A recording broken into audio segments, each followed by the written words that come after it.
Hello दोस्तों, कैसे हैं आप लोग। एक बार वापस से आपका स्वागत है मेरे चैनल में। आज हम बात करेंगे राजस्थान के कला और संस्कृति से एक नया टॉपिक का नाम हमारे है राजस्थान के रीति रिवाज प्रथाएं, जिन्हें अंग्रेजी में कहते हैं customs and traditions of Rajasthan. तो इसके बारे में विस्तार से चर्चा करेंगे। बात करें तो राजस्थान क्या है, अपनी समृद्ध संस्कृति और ऐतिहासिक विरासत के लिए जाना जाता है। राजस्थान क्या है, अपनी समृद्ध संस्कृति और ऐतिहासिक विरासत के लिए जाना जाता है, जहाँ कई अनोखे रीति रिवाज और परंपराएं आज भी प्रचलित है। इनमें से कुछ समय के साथ बदले हैं, लेकिन जबकि कुछ आज भी अपने मूल स्वरूप में ही मौजूद है, जैसा शुरुआत में थे। तो शुरुआत करते हैं एक एक करके रीति रिवाज और प्रथाओं के बारे में। सबसे पहले बात करेंगे जन्म संबंधी जो हमारे रीति रिवाज होते हैं उनकी बात। पहला रीति रिवाज आता है हमारा नाल छेदन। नाल छेदन की बात करें तो बच्चे के जन्म के तुरंत बाद जो उसकी नाल होती है, मतलब गर्भनाल, उसको काटने की रस्म को हम क्या बोलते हैं, नाल छेदन। यह आमतौर पर क्या परिवार की सबसे अनुभवी महिला या फिर दाई के द्वारा किया जाता है। किसके द्वारा किया जाता है? ये परिवार की सबसे अनुभवी महिला या फिर दाई के द्वारा किया जाता है। दूसरा रीति रिवाज आता है हमारा जातकर्म। तो बच्चे के जन्म के समय किए जाने वाले संस्कार, क्या बच्चे के जन्म के समय किए जाने वाले संस्कार, जिसमें पिता के द्वारा बच्चे को शहद चटाना और उसके कान में कुछ मंत्र बोलना शामिल होता है, उसे हम क्या बोलते हैं, जातकर्म कहते हैं। तो जातकर्म किसे कहेंगे? बच्चे के जन्म के समय किए जाने वाले संस्कार, जिसमें पिता के द्वारा बच्चे को शहद चटाया जाता है और उसके कान में कुछ मंत्र बोले जाते हैं, इसे हम क्या कहते हैं, जातकर्म। फिर हम बात करेंगे सूर्य पूजा या छठी पूजा। तो सूर्य पूजा छठी पूजा की बात करें तो बच्चे के जन्म के छठे दिन सूर्य देव और देवी षष्ठी, जिसे छठी माता कहते हैं, उसकी पूजा की जाती है। यह हमारे बच्चे के स्वास्थ्य और दीर्घायु के लिए की जाने वाली एक महत्वपूर्ण रस्म है। कौन सी? सूर्य पूजा या फिर हमारी छठी पूजा। फिर आता हमारा कुआं पूजन, इसी को हम क्या बोलते हैं, जलवा पूजन भी कहते हैं। तो बच्चे के जन्म के कुछ दिनों बाद बच्चे के जन्म के कुछ दिनों बाद अक्सर 10वें या 11वें दिन माँ और बच्चे को घर की महिलाओं के साथ पास के कुएं या जल स्रोत पर ले जाकर पूजा की जाती है। कहाँ ले जाते हैं इसे? पास के कुएं पे या फिर जल स्रोत पर ले जाके पूजा की जाती है। यह हमारी माँ के स्वास्थ्य लाभ और बच्चे के जीवन में जल के महत्व को दर्शाता है, जिसे हम क्या कहते हैं, कुआं पूजन या जलवा पूजन कहेंगे। फिर आता नामकरण संस्कार। तो बच्चे के जन्म के कुछ समय बाद अक्सर 10वें 12वें दिन नाम रखने की परंपरा या रस्म होती है। यह किसी पंडित के द्वारा शुभ मुहूर्त में किया जाता है। यह कब किया जाता है? यह किसी पंडित के द्वारा शुभ मुहूर्त में किया जाता है नामकरण संस्कार, जिसमें बच्चे के ग्रह नक्षत्रों के अनुसार नाम का सुझाव दिया जाता है। फिर आता है हमारे जडूला या मुंडन। क्या जडूला या मुंडन की बात करें तो बच्चे के बाल पहली बार उतारने की जो रस्म होती है उसे जडूला या मुंडन कहेंगे, जो अक्सर किसी मंदिर में या फिर पैतृक स्थान पर की जाती है। यह बच्चे के शुद्धिकरण और उससे पहले बाल त्याग का प्रतीक है। तो उसके पहले बाल त्याग का प्रतीक हमारी जडूला या मुंडन होता है। फिर होता है अन्नप्राशन। अन्नप्राशन की बात करें तो बच्चे को पहली बार अन्न मतलब ठोस भोजन खिलाने की जो रस्म होती है, जो आमतौर पर 6 से 8 महीने की उम्र में की जाती है, इसे हम क्या कहते हैं, अन्नप्राशन कहते हैं। अब हम बात करेंगे विवाह संबंधी रीति रिवाजों के बारे में। ये तो हमारे जन्म संबंधी रीति रिवाज थे। अब विवाह संबंधी रीति रिवाजों के बारे में बात करें तो विवाह क्या है, राजस्थान की संस्कृति का एक महत्वपूर्ण हिस्सा है।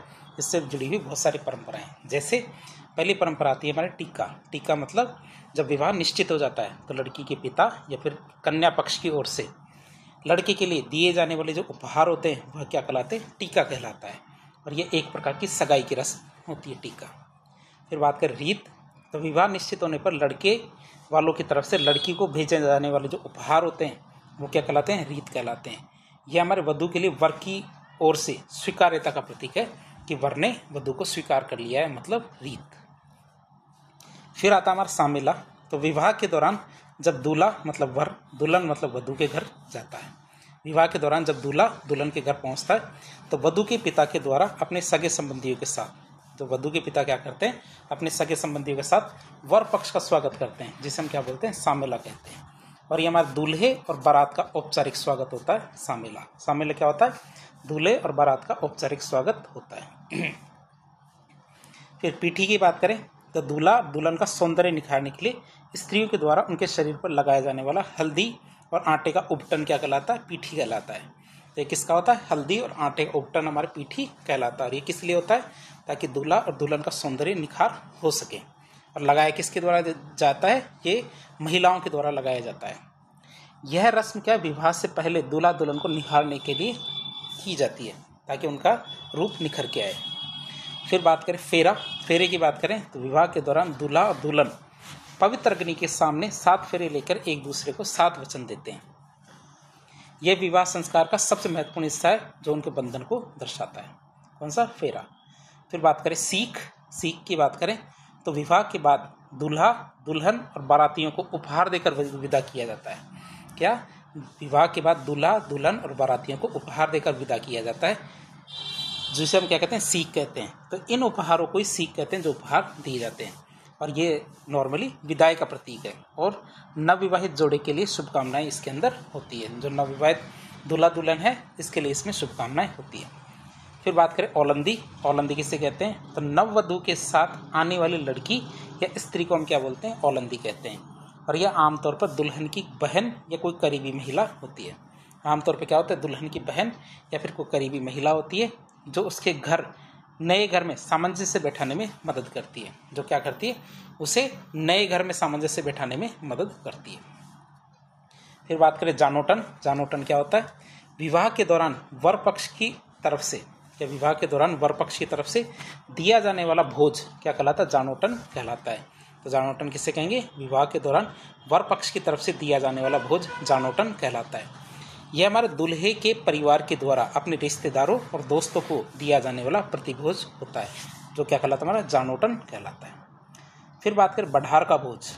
बढ़ार का भोज की बात करें तो विवाह के मौके पर दिया जाने वाला जो सामूहिक प्रतिभोज होता है उसे हम क्या बोलते हैं? बढ़ार का भोज कहते हैं। विवाह के मौके पर दिया जाने वाला जो सामूहिक प्रतिभोज होता है उसे हम क्या कहते हैं? बढ़ार का भोज कहते हैं। ये जो भोज है तो यह विवाह की खुशी में आयोजित एक बड़ा सामाजिक दावत होता है। यह क्या होता है? विवाह की खुशी में आयोजित एक बड़ा सामाजिक दावत होता है, मतलब बड़ी सामाजिक दावत होती है। बात करें मुगदणा। मुगदणा किसे कहते हैं? जब विनायक स्थापना कर दी जाती है तो विनायक स्थापना के पश्चात भोजन पकाने के लिए काम में ली जाने वाली लकड़ियाँ मुगदणा कहलाती है। मुगदणा किसे कहते हैं? जब विनायक स्थापना कर दी जाती है तो उस परिवार के अंदर जहाँ शादी है तो उसमें भोजन पकाने के लिए जो लकड़ियाँ काम में ली जाती है उन्हें मुगदणा कहते हैं। और ये विवाह समारोह में की पहली रस्म होती है। कौन सी? मुगदणा। तो लकड़ियों की हल्की सी पूजा की जाती है ताकि पूरे प्रोग्राम के दौरान अग्नि देवता हमसे नाराज ना हो और लकड़ियाँ कभी खत्म ना हो। ये कहलाती है हमारे मुगदणा। अगली होता है हमारे बिंदोली या बन्ना बन्नी। जब बिंदोली या बन्ना बन्नी की बात करें तो विवाह से 1 या 2 दिन पहले दूल्हा, जिसे बन्ना कहते हैं, दूल्हा मतलब बन्नी, उनको घोड़ी पर बैठाकर या सजी हुई गाड़ी में बैठाकर गांव या मोहल्ले में घुमाया जाता है। और ये एक प्रकार का उत्सव होता है जिसे हम क्या कहते हैं? बन्ना बन्नी या बिंदोली कहते हैं। फिर बात करें काकण डोडा। तो दूल्हा और दुल्हन की कलाई पर दूल्हा और दुल्हन की कलाई पर रक्षा सूत्र बांधने की रस्म होती है, जो उन्हें क्या बुरी नज़र से बचाने और शुभता लाने के लिए होती है, जिसे हम क्या कहते हैं? काकण डोडा। फिर गोणा या मुकलावा किसे कहते हैं? तो लड़कियों के विवाह के बाद जब वे छोटी होती है उम्र में, यदि वो 18 साल या छोटी होती है तो उन्हें कुछ वर्षों तक बाद ही ससुराल भेजने की रस्म होती है। तो उन्हें क्या है? जब तक वो परिपक्व नहीं हो जाती तब तक उन्हें पीहर रखा जाता है, उसके बाद ही ससुराल भेजा जाता है। ये द्वितीय विवाह समारोह जैसा होता है जिसे गोणा या मुकलावा कहते हैं। जब दुल्हन परिपक्व हो जाती है तो क्या होता है? उसका गोणा या मुकलावा किया जाता है, मतलब ससुराल भेजा जाता है। फिर अगली रस्म आती है तोरा बांधना। क्या तोरा बांधना की बात करें तो दूल्हे की पगड़ी पर एक विशेष प्रकार का आभूषण बांधने की रस्म होती है, तोरा बांधना। फिर आता मोड़ बांधना। तो दूल्हा दुल्हन दोनों के माथे पर विशेष प्रकार का एक मुकुट या मोरपंखी होती है, उसे बांधने की रस्म क्या कहलाती है? मोड़ बांधना। एक प्रथा होती है हमारी विवाह के दौरान डावरिया प्रथा। तो ये एक बहुत पुरानी सामंती प्रथा थी जिसमें क्या विवाह के समय दुल्हन के साथ कुछ अविवाहित जो लड़कियां हैं उनको दहेज के रूप में भेजा जाता था। क्या? दुल्हन के साथ क्या कुछ अविवाहित लड़कियों को दहेज के रूप में भेजा जाता था और इन लड़कियों को डावरिया कहा जाता था। अब ये प्रथा समाप्त हो चुकी है। कौन सी? डावरिया प्रथा। अब हम देखेंगे, ये तो हमने विवाह की प्रथाएं देखी, अब हम देखेंगे सामाजिक के अंदर व्याप्त कुछ ऐसी प्रथाएं, साथ ही साथ कुछ कुप्रथाएं जो समाज की है, संबंधित है। बात करें इनकी तो राजस्थान में कई सामाजिक प्रथाएं और कुप्रथाएं भी रही है, जिनमें से बहुतों पे तो प्रतिबंध भी लग गया है, कुछ आज भी चल रही है। जैसे पहली प्रथा आती है हमारी नाता प्रथा। कौन सी प्रथा? नाता प्रथा। तो ये हमारे भीलों और अन्य आदिवासी जातियों में प्रचलित प्रथा है, जिसमें पत्नी क्या अपने पूर्व पति को छोड़कर अपनी पसंद के किसी अन्य पुरुष के साथ जीवन व्यतीत करने लग जाती है। तो पत्नी क्या करती है, अपने पूर्व पति को तो छोड़ देती है और अपनी पसंद के किसी अन्य पुरुष के साथ जीवन व्यतीत करने लगती है। और यह एक प्रकार का विवाह विच्छेद और पुनर्विवाह का सामाजिक रूप से स्वीकृत तरीका है। तो यह क्या है, एक प्रकार का विवाह विच्छेद जिसे हम तलाक कहेंगे, और पुनर्विवाह का सामाजिक रूप से स्वीकृत तरीका है। एक आती हमारी प्रथा बाल विवाह, जिसे कहते हैं आखा तीज के दिन सबसे ज़्यादा बाल विवाह किए जाते हैं। तो इस प्रथा के अंतर्गत बच्चों का विवाह बिना उनकी जानकारी और सहमति के कर दिया जाता है। मतलब बच्चों को तो पता भी नहीं होता है, उनकी ये जो रिश्ता या विवाह कर दिया जाता है। राजस्थान में आज भी अक्षय तृतीया या आखा तीज के दिन बड़े पैमाने पर बाल विवाह होते हैं। जो हमारे समाज सेवी है हरविलास शारदा, उनके प्रयासों से 1929 में शारदा एक्ट पास होता है, जिसके तहत लड़कियों के लिए विवाह की उम्र 15 साल और लड़कों के लिए 18 साल निर्धारित की गई। ये 15 गलत है, यहाँ क्या होता है 14 साल होते हैं। लड़कियों के लिए तो 14 साल और लड़कों के लिए 18 साल क्या है न्यूनतम उम्र निर्धारित की गई। तो ये हमारी क्या थी, शारदा एक्ट, जो 1929 के अंदर पारित किया गया था। तो इसमें हमारे 1929 के अंदर जब शारदा एक्ट पारित हुआ था, तब इसमें लड़कियों की न्यूनतम उम्र तो हमारे 14 साल रखी गई थी और लड़कों के लिए 18 साल रखी गई थी। लेकिन जब भारत आज़ाद होता है, कब 1949 की बात कर रहे हैं, 1949 के अंदर इसको चेंज कर दिया गया। तब लड़कियों की उम्र क्या है 15 साल कर दी गई और लड़कों की उम्र 18 साल ही रखी गई थी। फिर हमारे देखें तो 1978 तक आते आते, कब 1978 78 की बात करें तो 78 में क्या किया गया कि लड़कियों के लिए 18 साल और लड़कों के लिए 21 साल तय की गई, और तब से यही चल रहा है। और जो हमारे बाल विवाह निषेध अधिनियम 2006 है, उसके तहत भी यही है कि लड़कियों के लिए 18 साल, लड़कों के लिए 21 साल उम्र है। तो आप इसे याद रखेंगे कि जब इसको शुरू किया गया था शारदा एक्ट को 1929 के तहत, तब इसमें लड़कियों की तो 14 साल, लड़कों की 18 थी। फिर 1949 में लड़कियों की उम्र 1 साल बढ़ा दी जाती है, मतलब 15 साल कर दी जाती है, और लड़कों की 18 ही रखी जाती है। 1978 में जाके ये किया जाता है कि लड़कियों के लिए 18 साल और लड़कों के लिए 21 साल। आप इसे याद रखेंगे क्या, बाल विवाह। और फिर हमारे बाल विवाह निषेध अधिनियम 2006 आया था, उसके बाद से ये परमानेंट फिक्स कर दिया गया कि लड़कियों के लिए 18 साल और लड़कों के लिए 21 साल न्यूनतम शादी की उम्र। फिर बात करें विधवा विवाह की।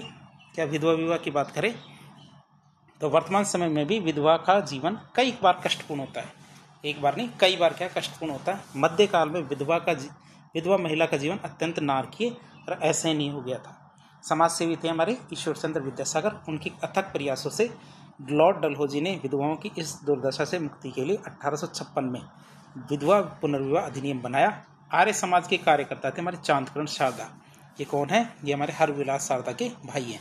इन्होंने विधवा विवाह को प्रोत्साहित करने के लिए विधवा विवाह नामक एक पुस्तक लिखी थी। और ये कहाँ पे सक्रिय थे, ये हमारे अजमेर के क्षेत्र में सक्रिय थे उस समय। अगली प्रथा आती है हमारी कौन सी, सागड़ी प्रथा, जिसे बंधुआ मजदूर प्रथा कहते हैं। कई बार परीक्षा में ये आ चुका है कि सागड़ी प्रथा किसे कहते हैं, ये बंधुआ मजदूर प्रथा किसे कहते हैं। तो इस प्रथा के अंतर्गत किसी व्यक्ति को स्थानीय जमींदार, साहूकारों आदि के द्वारा उधार ली गई राशि के बदले, ध्यान रखना कि कोई भी व्यक्ति है वो क्या है, स्थानीय जो जमींदारों या साहूकारों, इनसे क्या है उधार राशि ले लेता है, और जब वो चुका नहीं पाता उस राशि को, क्यों, क्योंकि उस पर ब्याज इतना सारा लगता है कि वो जीवन में कभी भी चुका नहीं पाता, तो उसके बदले में वह उम्र भर नौकर के रूप में कार्य करने के लिए विवश हो जाता है, और इस कार्य के बदले उसे किसी प्रकार का कोई वेतन भी नहीं मिलता है। तो 1961 में राजस्थान सरकार ने सागड़ी निवारण अधिनियम पारित करके बंधुआ मजदूरों को पूंजीपति जमींदारों और महाराजाओं के चंगुल से मुक्ति दिलवाने का प्रयास किया था। तो परीक्षा में आ चुका है ये कि सागड़ी निवारण अधिनियम 1961 क्या है, तो आपको ये चीज़ बतानी है। तो इस अधिनियम के माध्यम से बंधुआ मजदूरों को पूंजीपति जमींदारों और महाराजाओं के चंगुल से मुक्ति दिलवाई गई थी। फिर एक प्रथा आती है हमारी हेलमा। हेलमा किसे कहते हैं, ये सामूहिक सहयोग की एक अद्वितीय परंपरा है, जिसमें सभी साथ मिलकर कार्य करते हैं।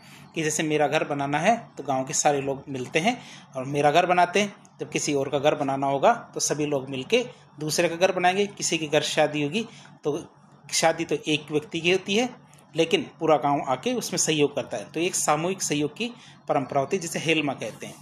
इसमें क्या सभी लोग मिलकर निस्वार्थ भाव से एक दूसरे के कार्य, जैसे घर बनाने का कार्य, खेत का कार्य, इन सब में सहयोग करते हैं। इसके बदले वो क्या किसी प्रकार का पैसा नहीं, ना तो लेते हैं ना देते हैं। तो ये एक तरह की सामूहिक एकता का प्रतीक है, सामुदायिक एकता है, इसका प्रतीक माना जाता है हेलमा। फिर बात करें झगड़े की बात करें तो ये एक प्रतिपूर्ति राशि होती है। क्या प्रतिपूर्ति राशि होती है? जिसे उस व्यक्ति के द्वारा मांगी जाती है जिसकी पत्नी उसे छोड़कर किसी अन्य व्यक्ति के पास चली जाती है। इस राशि का निर्धारण हमारे पंचायत के द्वारा किया जाता है और ये राशि दूसरे व्यक्ति के द्वारा महिला के पूर्व पति को देना अनिवार्य होता है, तभी वो महिला वहाँ रह सकती है। फिर धापा की बात करें तो ये प्रथा हमारे कई आदिवासी जनजातियों में प्रचलित है, जिसमें वर पक्ष को शादी के लिए वधु के पिता को, वर पक्ष क्या करता है, शादी के लिए वधु के पिता को कुछ राशि का भुगतान करता है, जिसे हम क्या कहते हैं, धापा कहते हैं, और ये वधु मूल्य के समान ही होता है। एक प्रथा आती है हमारी कौन सी, मोताणा की बात करें तो यदि किसी आदिवासी की किसी दुर्घटना या अन्य कारण से मृत्यु हो जाती है, क्या यदि किसी आदिवासी की किसी दुर्घटना या फिर किसी अन्य कारण से मृत्यु हो जाती है तो आरोपी व्यक्ति जिस पे आरोप लगाया गया है कि इसकी वजह से मृत्यु होती है, तो आरोपी व्यक्ति को मृतक के परिवार को एक निश्चित राशि का भुगतान करना होता है, जिसे हम क्या कहते हैं, मोताणा कहते हैं। और इस राशि का निर्धारण कौन करता है, पंचायत के द्वारा किया जाता है। इस राशि का भुगतान कौन करता है, पंचायत के द्वारा किया जाता है, और ये राशि हमारे मृतक के परिवार को देना अनिवार्य है। मोताणा की राशि दे दी जाती है, उसके देने के बाद ही मृतक का परिवार शव को घटनास्थल से उठाता है, नहीं तो वहीं रहने देता है, ना तो उठाता है ना ही किसी को उठाने देता जब तक उसे मोताणा की राशि नहीं मिल जाती। और मोताणा की राशि कौन तय करता है, पंचायत। एक रस्म आती है हमारी छेड़ा फाड़ना की बात करें तो ये प्रथा हमारे आदिवासियों के द्वारा तलाक लेने का एक तरीका है। क्या ये प्रथा हमारे आदिवासियों के द्वारा तलाक लेने का एक तरीका है। इस प्रथा में आदिवासी व्यक्ति पंचायत के सामने अपनी पत्नी की एक साड़ी का एक हिस्सा फाड़ देता है। क्या इसमें आदिवासी व्यक्ति क्या करता है, पंचायत के सामने अपनी पत्नी की साड़ी का एक हिस्सा फाड़ता है, और ऐसा करने पर पति द्वारा अपनी पत्नी का त्याग समझा जाता है कि पति ने पत्नी को त्याग दिया। इससे हम क्या कहते हैं, छेड़ा फाड़ना। ये भी एक तरह का तलाक है, लेकिन ये पति के द्वारा ही दिया जाता है। फिर नातरा या आना की बात करें तो आदिवासियों में विधवा स्त्री का पुनर्विवाह करना नातरा या आना कहलाता है। क्या आदिवासियों में विधवा स्त्री का पुनर्विवाह करना नातरा या आना कहलाता है। फिर बात करें कुकड़ी रस्म, तो यह सांसी जनजाति की एक रस्म है कुकड़ी रस्म, जिसमें हमारे नवविवाहिता को विवाह के उपरांत अपनी चारित्रिक पवित्रता की परीक्षा देनी पड़ती है, कि अपने चरित्र की परीक्षा, कि उसका चरित्र पवित्र है, ऐसी परीक्षा देनी होती है, जिसे हम क्या कहते हैं, कुकड़ी रस्म, जो होती है हमारे किसमें, सांसी जनजाति की एक रस्म है। बात करें एक और रस्म, एक रस्म आती है हमारी कौन सी, अफीम की मनोहार, जिसे अमल रस्म कहते हैं। पुराने समय में मेहमानों का स्वागत या किसी महत्वपूर्ण चर्चा की शुरुआत अफीम के सेवन के साथ करने की एक प्रथा होती थी। कि शुरुआत किससे करते थे, पहले अफीम का सेवन करते थे, फिर उसके बाद ही क्या करते थे, कोई दूसरा काम करते थे। अब ये प्रथा अवैध हो चुकी है और यह मतलब समाप्त हो चुकी है। क्यों? क्योंकि अफीम अब नॉर्मल नहीं है। फिर छोटा करना, कोई कहता है ना कि अब तो छोटा कर दिया जाए। छोटा करना का मतलब होता है कि किसी बड़े अवसर, जैसे हमारा कोई विवाह हो, मृत्यु भोज हो, इन पर मेहमानों के खाना खिलाने के बाद जब मेहमान पूरा खाना खा लेते हैं तो अंत में बचे हुए भोजन को गरीबों में या जरूरतमंदों में बांटने की जो प्रथा होती है, इसे कहते हैं छोटा करना। फिर आता पगड़ी का मान। तो पगड़ी राजस्थान में मान सम्मान और इज्जत का प्रतीक होती है।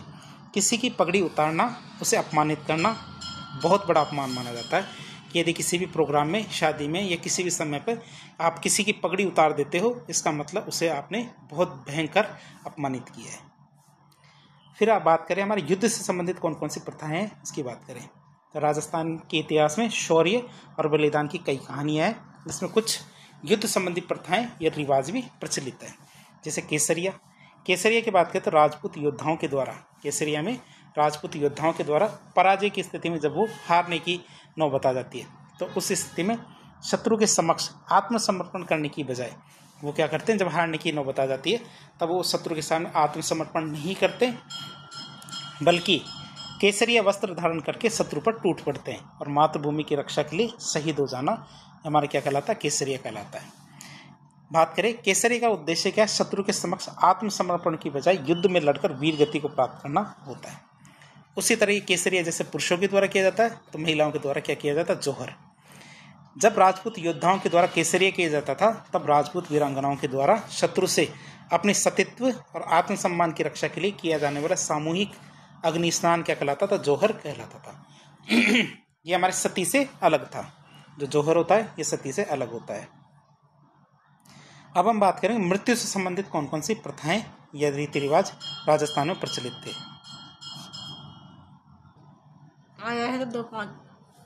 बात करें मृत्यु से संबंधित जो जो हमारे रीति रिवाज और प्रथाएं उनकी बात करें तो कौन कौन सी है। सबसे पहले आती है मेरी सती प्रथा।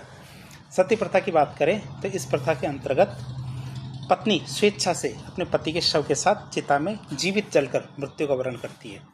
इस प्रथा के अंतर्गत क्या होता है, पत्नी स्वेच्छा से अपने पति के शव के साथ चिता में जीवित जलकर मृत्यु का वरण करती है। प्राचीन काल में इस प्रथा को अद्वितीय और सर्वोच्च बलिदान का प्रतीक माना जाता था। पहले के टाइम पे क्या होता था, इस प्रथा को अद्वितीय और सर्वोच्च बलिदान का प्रतीक माना जाता था।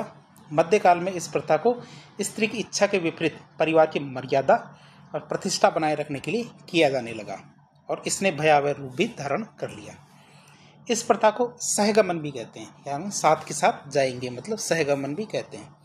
बात करें राजस्थान की तो बूंदी राजस्थान की पहली रियासत थी। ध्यान रखना, बूंदी राजस्थान की पहली रियासत थी जिसने 1822 में इस प्रथा को गैरकानूनी घोषित कर दिया। जो सती प्रथा थी तो सती प्रथा को 1822 में गैरकानूनी घोषित सबसे पहले किसने किया, बूंदी ने। राजा राम मोहन राय के प्रयासों से 1929 में governor general Lord William Bentinck ने जब 1829 में हमारे जो लॉर्ड विलियम बेंटिक है उन्होंने एक अधिनियम पारित करके इस प्रथा को अवैध घोषित कर दिया। तो ये हमारी थी सती प्रथा। फिर आती है मेरे मौसर। मौसर की बात करें तो मृत्यु भोज को ही मौसर कहा जाता है। कुछ व्यक्ति जीवित अवस्था में भी मौसर करवा लेते हैं जिसे जोसर कहते हैं। मृत्यु भोज को ही क्या बोलते हैं, मौसर कहते हैं। और जो व्यक्ति जीवित अवस्था में भी मौसर करवा ले, उसको ऐसा लगता है कि मेरे मरने के बाद मेरे जो आगे के लोग हैं मतलब पत्नी या बच्चे मेरा मृत्यु भोज नहीं करेंगे, तो जीते जी ही मृत्यु भोज कर लेता है, तो उसे क्या कहते हैं, जोसर कहते हैं। फिर बात करें कपाल क्रिया, मतलब शव के दाह संस्कार के दौरान जब शव का दाह संस्कार होता है तो उस दौरान खोपड़ी को फोड़ने की जो रस्म होती है तो ऐसा उसे क्या कहते हैं, कपाल क्रिया कहते हैं। और ऐसा माना जाता है कि इससे आत्मा को मोक्ष मिलता है। जब कपाल क्रिया की जाती है तभी जाके आत्मा को मोक्ष मिलता है। फिर बात करें फूल चुनना, जिसे अस्थि संचय कहते हैं। तो दाह संस्कार के बाद तीसरे दिन अस्थियों और राख को इकट्ठा करना, जिन्हें बाद में गंगा या अन्य पवित्र नदियाँ होती हैं उनमें विसर्जित किया जाता है, जिसे हम क्या कहते हैं, फूल चुनना या अस्थि संचय कहते हैं। फिर गंगोज या गंगा प्रस्थान किसे कहेंगे, तो अस्थियों को गंगा में विसर्जित करने के लिए हरिद्वार या अन्य पवित्र स्थानों पर ले जाया जाता है, जिसे हम गंगोज या गंगा प्रस्थान कहते हैं। फिर बात करें पगड़ी रस्म या दस्तावर, तो घर के मुखिया की मृत्यु के बाद जब घर का मुखिया मर जाता है या घर के मुखिया की मृत्यु हो जाती है तो उसके बाद परिवार के सबसे बड़े पुरुष सदस्य को पगड़ी पहनाकर नया मुखिया घोषित किया जाता है। तो ऐसी रस्म जिसमें घर के मुखिया की मृत्यु के बाद परिवार के सबसे बड़े पुरुष सदस्य को पगड़ी पहनाकर नया मुखिया घोषित करने की जो रस्म होती है उसे पगड़ी रस्म या दस्तावर कहते हैं। फिर शोक निवारण या पगड़ी खोलना, मृत्यु की शोक की अवधि पूरी होने के बाद जब मृत्यु हो जाती है किसी घर में तो उसके शोक की अवधि होती है, उस अवधि के पूरी होने के बाद जिसे बारवा कहते हैं नॉर्मली, तो उसके बाद परिवार के द्वारा सामाजिक रूप से शोक समाप्ति की एक रस्म होती है कि हम अब किसी प्रकार का कोई शोक नहीं करेंगे, तो उसे हम शोक निवारण या पगड़ी खोलना कहते हैं। फिर कंडा प्रथा की बात करें तो ये एक प्रकार का मौताना जैसा ही है, जिसमें किसी की मृत्यु के बाद बदला लेने या फिर मुआवजा लेने की मांग की प्रथा होती है। तो ये कंडा प्रथा भी एक तरह का मौताना ही होती है, जो मतलब किसी की मृत्यु के बदले या तो बदला लो या फिर उसके बदले मुआवजा दो। और ये भी खासकर कहाँ चलती है, हमारे आदिवासी क्षेत्रों में। अब ये हमने बहुत सारी प्रथाएं देखी, अब देख लेते हैं कुछ क्षेत्रीय प्रथाएं, कुछ ऐसी प्रथाएं जो हमारी कुप्रथाएं थी जिन पर प्रतिबंध लगा है। तो समय के साथ कई सामाजिक कुप्रथाओं पर सरकार और सामाजिक सुधारकों के प्रयासों से प्रतिबंध लगाए गए हैं। जैसे हमारी एक प्रथा है मानव व्यापार या दासों का क्रय विक्रय। प्राचीन काल से ही क्या राजस्थान में पुरुषों का व्यापार दासों की खरीद फरोख्त के रूप में होता था। प्राचीन काल से ही क्या राजस्थान में मनुष्यों का व्यापार क्या है, दासों की व्यापार दासों की खरीद फरोख्त के रूप में होता था। मुख्यतः क्या होता था, युद्ध के जो कैदी होते थे, क्या युद्ध के कैदियों को दास के रूप में बाजार में बेचना और खरीदा जाता था। क्या जो युद्ध के कैदी होते थे उनको दास के रूप में बाजार में बेचा और खरीदा जाता था। राजस्थान में पहली बार जयपुर रियासत में क्या हुआ, राजस्थान में पहली बार जयपुर रियासत में जयपुर रेजेंसी काउंसिल के अध्यक्ष थे जॉन लुडलो। इनके प्रयासों से 1847 में मानव व्यापार पर प्रतिबंध लगाया गया कि किसी प्रकार से मानव का व्यापार नहीं किया जाएगा। किसके प्रयासों से, जॉन लुडलो की प्रयासों से। ये किया गया था। कब? 1847 में। फिर आती एक प्रथा हमारी आती है समाधि प्रथा। तो इस प्रथा के अंतर्गत व्यक्ति क्या है, मृत्यु को वरण करने के उद्देश्य से, कि वह मृत्यु को प्राप्त करना चाहता है, इस उद्देश्य से स्वयं को जल में डुबोकर या भूमि में दफन करके अपने प्राण त्याग देता था। ये हमारे साधु महात्मा होते थे, ये करते थे कि इस प्रथा के अंतर्गत क्या होता है, व्यक्ति मृत्यु को वरण करने के उद्देश्य से स्वयं को जल में डुबोकर या फिर भूमि में दफनाकर अपने प्राण त्याग देता था। सामान्यतः क्या साधु महात्माओं और धार्मिक गुरुओं के द्वारा इस प्रथा का पालन किया जाता था। किसके द्वारा? साधु महात्माओं और धार्मिक गुरुओं के द्वारा इस प्रथा का पालन किया जाता था। राजस्थान में पहली बार जयपुर रियासत में जयपुर रेजेंसी के काउंसिल थे, वही जॉन लोडलो, उनके प्रयासों से 1844 में इस प्रथा को गैरकानूनी घोषित किया गया कि कोई भी समाधि नहीं लेगा, न तो पानी में डूबकर न मिट्टी में दफन होके। फिर एक प्रथा आती हमारी कौन सी? कन्यावध। तो ये प्रथा हमारे मध्यकाल में राजस्थान में मुख्यतः राजपूतों में प्रचलित थी कि जिनकी लड़की होती थी तो लड़की को होते ही मार दिया जाता था, जिसे हम कहते थे कन्यावध। इस प्रथा में कन्या के जन्म लेते ही उसे मार दिया जाता था। राजस्थान में ब्रिटिश शासन के अधिक प्रभावी होते ही, जब राजस्थान में ब्रिटिश शासन प्रभावी हो जाता है 1818 के बाद में, तो ब्रिटिश सरकार ने रियासतों को कन्यावध पर रोक लगाने के आदेश दिए कि कोई भी रियासत अपने क्षेत्र में या अपने परिवार में कन्यावध नहीं करेंगे। तो ऐसे आदेश दिए। कैप्टन हॉल ने केंद्र शासित क्षेत्र जो हमारा मेरवाड़ा था, मेरवाड़ा मतलब अजमेर के आसपास का क्षेत्र की जो मेर पंचायत थी, वहाँ इस प्रथा पर प्रतिबंध लगवाया था। कहाँ से लगाया? ये हमारे उस समय का केंद्र शासित प्रदेश था मेरवाड़ा, वहाँ की मेर पंचायत में इस प्रथा पर प्रतिबंध लगवाया था। किसने? कैप्टन हॉल ने। राजस्थान में पहली बार कोटा रियासत की बात करें तो राजस्थान में पहली बार कोटा रियासत ने हाड़ौती के पॉलिटिकल एजेंट थे विल्किंसन, उनके प्रयासों से 1834 में इस प्रथा को गैरकानूनी घोषित किया। अब देख लीजिए कि राजाओं को तो बाद में दया आई, पहले हमारे अंग्रेजों को दया आती है इन कुप्रथाओं पे। फिर डाकन प्रथा की बात करें तो इस प्रथा में स्त्रियों को डाकन होने के संदेह में इस प्रथा में स्त्रियों को डाकन होने के संदेह में शारीरिक और मानसिक यातनाएं और निर्मम अत्याचार किए जाते थे। इस प्रथा में क्या होता था, स्त्री को डाकन होने के संदेह में कि कोई स्त्री है ये डाकन है, ऐसा कह के क्या है उसको शारीरिक और मानसिक यातनाएं और निर्मम अत्याचार किए जाते थे उस पर। कई मामलों में तो डाकन होने के संदेह पर स्त्रियों को मार भी दिया जाता था कि ये स्त्री तो डाकन है। डाकन मतलब हमारे बच्चे को खा जाएगी, मतलब मार देगी। राजस्थान में कई जातियां, मुख्यतः हमारे मीणा और भील, इसमें ये प्रथा आज भी चलती है डाकन वाली। तो राजस्थान में पहली बार उदयपुर के महाराजा थे स्वरूप सिंह, उन्होंने ब्रिटिश सरकार की सलाह दी, यहाँ भी देख सकते हैं ब्रिटिश सरकार ने सलाह दी थी। तो 1853 में इस प्रथा को गैरकानूनी घोषित किया। कब? 1853 में ये जो प्रथा थी इसको गैरकानूनी घोषित किया जाता है। प्रथा का नाम है डाकन प्रथा। अगली प्रथा थी हमारी त्याग प्रथा। तो राजपूत परिवारों में कन्या के विवाह के समय कन्या के पिता के द्वारा चारण, ढोली, भाट और जो अन्य जातियाँ होती थी, कौन कौन सी? चारण, ढोली, भाट, ये जातियाँ होती थी, इनके लोगों को स्वेच्छा से दान दक्षिणा दी जाती थी।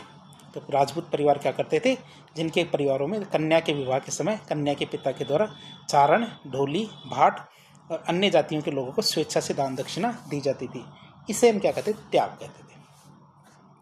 लेकिन समय के साथ क्या चारण, भाट आदि के द्वारा हठपूर्वक मुंह मांगी दान दक्षिणा मांगी जाने लगी, कि हट करने लगे कि हमें तो इतना ही पैसा चाहिए, जिसके फलस्वरूप यह प्रथा क्या वधु पक्ष के लिए बोझ बन गई। क्या ये प्रथा थी, यह वधु पक्ष के लिए अतिरिक्त बोझ बन जाती है। राजस्थान में पहली बार जोधपुर रियासत ने, आप इसे याद रखेंगे त्याग प्रथा को, तो राजस्थान में पहली बार जोधपुर रियासत ने इस प्रथा को सीमित करने का प्रयास किया था कि यह प्रथा रुकनी चाहिए। बात करें, हमने बहुत सारे रीति रिवाज और परंपराएं देखी। तो राजस्थान के रीति रिवाज और प्रथाएं उनके समृद्ध इतिहास, सामाजिक संरचना और धार्मिक जो मान्यताएं, इनका प्रतिबिंब है। कुछ प्रथाएं गौरवशाली अतीत का हिस्सा थी, वहीं कुछ सामाजिक कुरीतियों को हमारे सुधारों के माध्यम से समाप्त किया गया, जो हमारे राजस्थान के बदलते सामाजिक परिदृश्य को दिखाता है। तो इस तरह एक लेक्चर के जरिए हमने राजस्थान के रीति रिवाज और प्रथाओं को जानने का प्रयास किया। तो इस प्रकार के इन्फॉर्मेटिव वीडियो देखने के लिए हमारे चैनल से जुड़े। वीडियो यदि पसंद आता तो वीडियो को लाइक करें, चैनल को सब्सक्राइब करें, अपने दोस्तों के साथ शेयर करें। धन्यवाद।